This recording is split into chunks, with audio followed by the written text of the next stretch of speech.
The sun, the source of all life on Earth. We are surrounded by millions of molecular machines, manipulating its energy into a form that could be eventually consumed by us humans.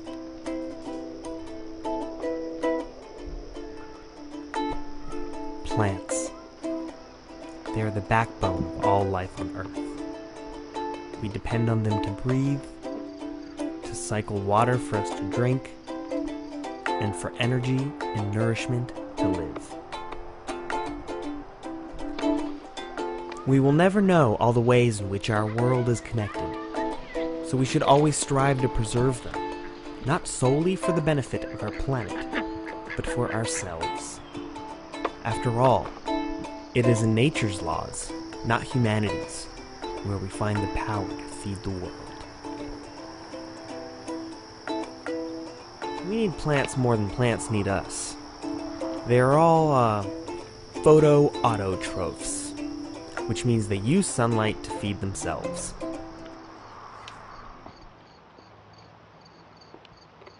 The ultimate goal of farming is not to grow crops, he writes, but it is the cultivation and perfection of human beings. Take a look at farming practices today. Spend some time thinking about how your food is processed. Then consider that the term, "you are what you eat," isn't popular just because it's catchy, but because it's true. And as always, thank you for shopping at Great Merch. See this straw? This straw has the power to spark a revolution. Humans, like bees, first sought their food by foraging. Through selective breeding, we were able to domesticate a handful of species that suit our nutritional needs. The advent of agriculture, in some places, brought along a popular myth that the soil needed to be tilled and altered in order for it to be suitable for food plants. Tillage requires an excess output of labor, a step we now know is unnecessary in agriculture practices. My name is Mihail, and I started this garden because I sought a way of growing food that mimicked natural patterns of biodiversity and energy preservation. This method is often referred to as no-till or natural farming. The goal is to allow the soil to build fertility on its own by accommodating the habitats of beneficial organisms native to that soil. Straw. The revolution is in its simplicity. By keeping a layer of thick mulch over the soil, I am allowing for generations of tiny organisms to develop, flourish, make castings, reproduce, and then die. Within one season alone, these microorganisms deposit an astonishing amount of organic matter into the soil, enough to match the following year's supply of fertilizer, had I chosen to till.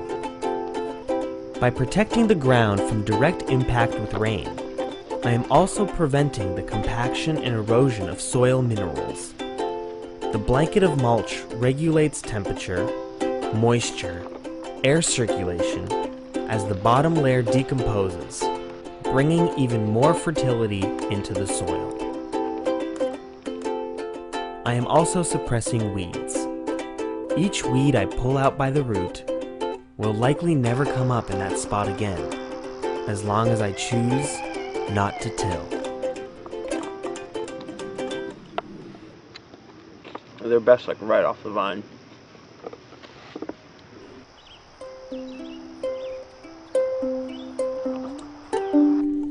This 2-acre garden took about 3 months to start. The cost of materials was relatively low, though all the earthworks were done by shovels and human bodies, a rare occurrence in our time. The Earth is shaped into a system of permanent raised beds. Then, a preliminary mulch is placed atop the mounds to prevent the propagation of weeds. Plants that were started in a greenhouse are transplanted outdoors during the appropriate time of season for the area. Then, more mulch is applied to protect from erosion.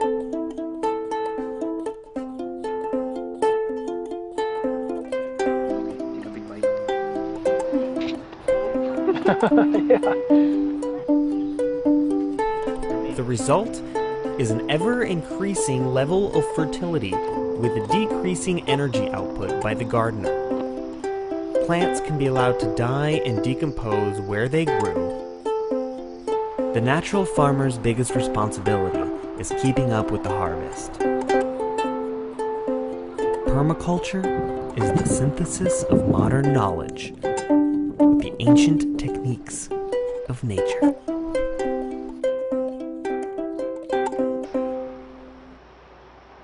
So the forest really gardens itself.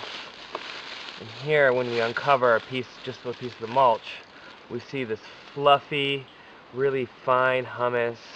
It's a really nice loam, great drainage, and it was never tilled. There was always just a layer cover of leaves that would just fall from the trees. Let's go check out what the no-till garden looks like now. I haven't watered in 2 days, and the soil underneath is very, very similar. It's fluffy, it's wet. There was really no tilling that happened. I planted clover in the path just so I could do that here as a green mulch, because clover has a lot of nitrogen fixing properties.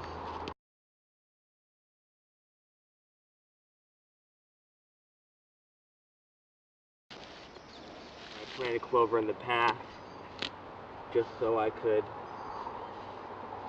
do that here as a green mulch, because clover has a lot of nitrogen fixing properties.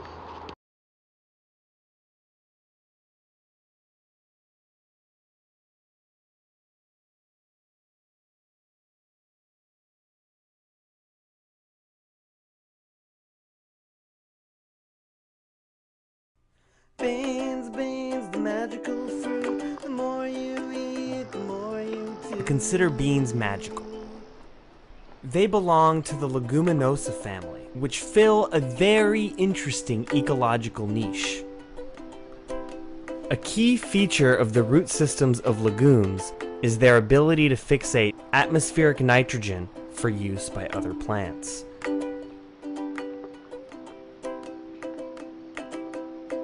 Shows how nature is really good at kind of taking care of itself. All living creatures have a naturally beneficial relationship with their surroundings, though especially plants. Because these minerals will remain in the soil if left undisturbed, there is no need to add any additional fertilizer. In fact, those elements are simply a small percentage of the plant's molecular composition. They are mostly made of hydrogen, carbon, and oxygen, which are primarily extracted through water and air. This means that by virtue of a plant existing in its place, it gives back more organic matter to its environment than it uses up. Seeds are tiny libraries. All that is needed to get one started is a bit of soil, sun, warmth, moisture, and care.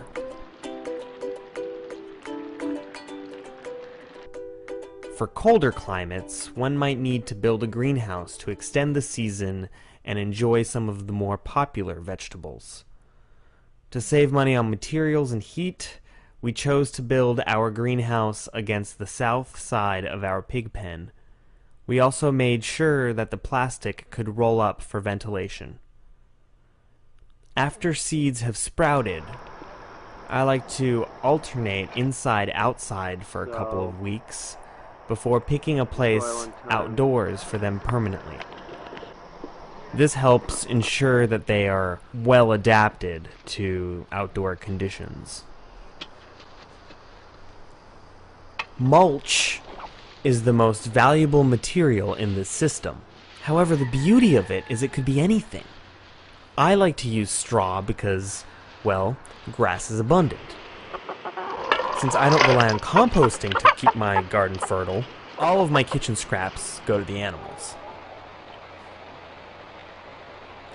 Even these beet seeds, just whimsically sown atop a garden bed, when covered with mulch, sprout as good as if the soil were bare.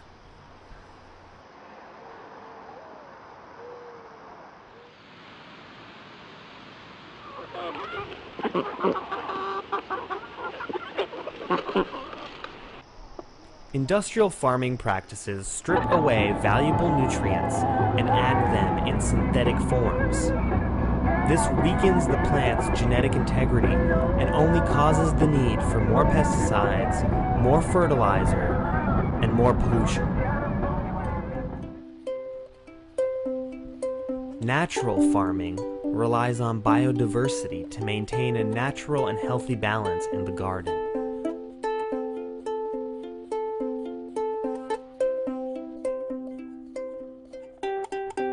This method is based upon 4 strict principles. No cultivation, only planting, mulching, and harvesting. No fertilizer, not chemical, not organic, not even compost. No pesticides. Toxic chemicals get absorbed into the food matter. No herbicides. The only method of weeding by hand.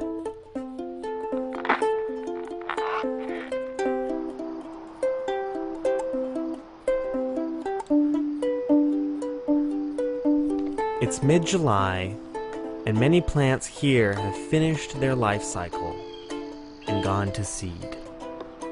Each family has its own way of putting out its seed. Most of us recognize this process when the seeds are found inside of fruit. Gardeners have been saving seeds since the practice began. In fact, that's how it all began. It is, after all, the way we came to understand genetic variation before we even had a concept of DNA. And the way we decided to play with evolution before even acknowledging its existence.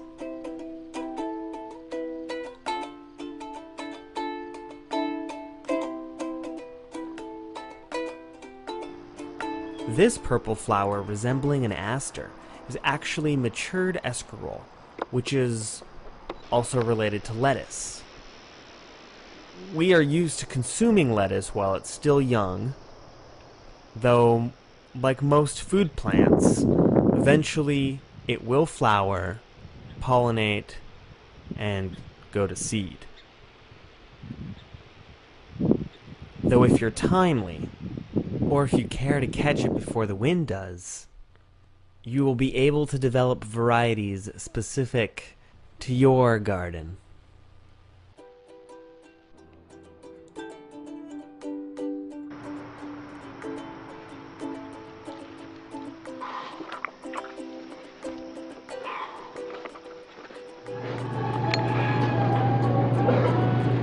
In the grocery store, it's picked from Paraguay and shipped up by plane and truck. We attain certain amount of spiritual comfort by raising our own food.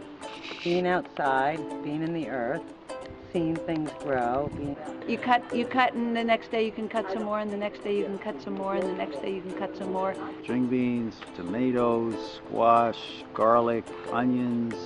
The rabbits eat a little, then you come back and you cut some more, all summer long.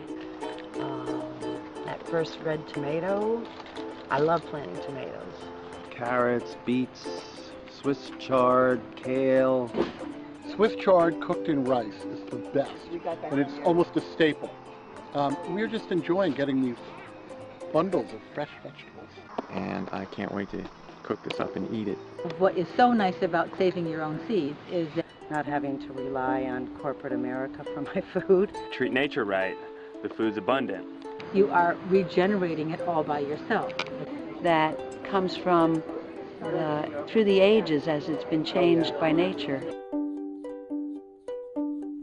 Masanobu Fukuoka is a big proponent of do-nothing farming.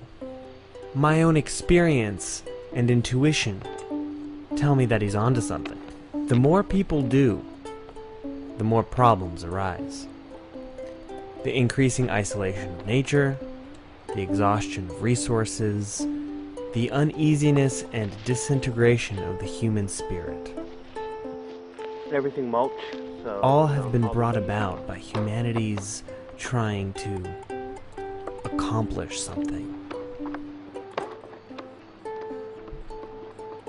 Hey! Hey!